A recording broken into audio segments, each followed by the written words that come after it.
اهلا بيكم في الحلقه الثالثه من ازاي يبقى عندك المساعد بتاعك باستخدام شات جي بي تي او الاي اي لانجويج موديل. وفي الحلقه دي انا هتكلم على شغلانه اعتقد ناس كتير جدا جدا جدا شغاله فيها، وهي كاستمر سيرفيس ريبريزنتيف. والشخصيه دي هتلاقوها في الكتاب بتاع البيزنس. وعشان تعرفوا بالظبط انا بتكلم عن ايه، انا عندي كتابين، الكتابين دول هم موجودين في الويب سايت حاليا. عامل لكم حوالي 140 شخصيه على تشات جي بي تي. كل اللي هتعملوه ان انتوا هتاخدوها كوبي بيست وتحطوها في تشات جي بي تي عشان يبقى يرد عليكم الردود اللي انتوا فعلا محتاجينها في الشغلانه دي، مش الردود العامه اللي انتوا دايما كنتوا بتشوفوها من شات جي بي تي وفي الاخر بتزهقوا انكم تستخدموه. فدلوقتي الفرصه اللي عندك انك فعلا تستخدم الاي اي في الشغل بتاعك.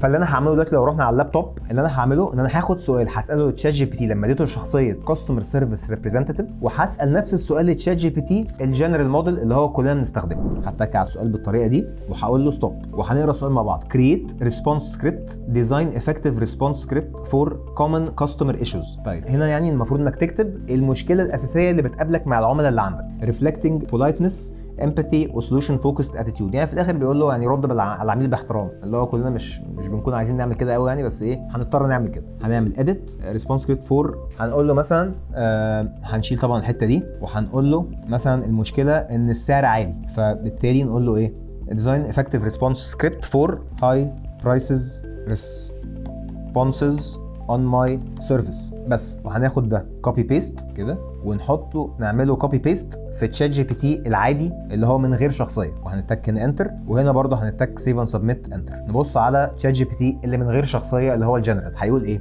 سكريبت 1 acknowledging concerns offering value. الريسبونس بيقول لك الريسبونس بالظبط، حلو قوي. سكريبت نمبر 2 empathizing and offering payment plans، حلو. سكريبت 3 highlighting investment value and long term benefits، كلام جميل. ده تشات جي بي تي الجنرال. تعال نروح بقى لتشات جي بي تي اللي هو بالشخصيه ونشوفه هيقول لنا ايه. اولا acknowledging budget concerns، يعني هي جابها لك بطريقه صح جدا في الاول، اللي هو انت محتاج تقول انا السعر بتاعي عالي، بس هيقول هنا بعد كده ايه الاسباب ايه. customer concern your prices seems higher than others. ريسبونس سكريبت في هنا تفصيله في الكلام بطريقه مختلفه تماما عن اللي فاتت. when comparing services، طب لما تيجي تقارن هتقول له ايه بالظبط؟ 1 2 3 4 5. highlighting long term benefits، فيعني هو هنا بيبقى كأنه مساعد بتاعك very professional، وفي فرق واضح جدا ما بين الردين. ده سؤال واحد. انا مديك كمان 15 سؤال في الكتاب عشان تقدر تستغل تشات جي بي تي اسوأ استغلال، او تطلع بقى بالاسئله بتاعتك انت وتدي الفولو اب كويستشنز بعديها. بمعنى ايه؟ مش بس عشان حطيت الشخصيه ان هو هيرد وخلاص، لازم تديله برده اسئله تانية او تساله اسئله معينه ليها علاقه بشغلك انت، وتديله شخصيتك انت نفسها عشان تعرف يترد عليك بالطريقه الصح.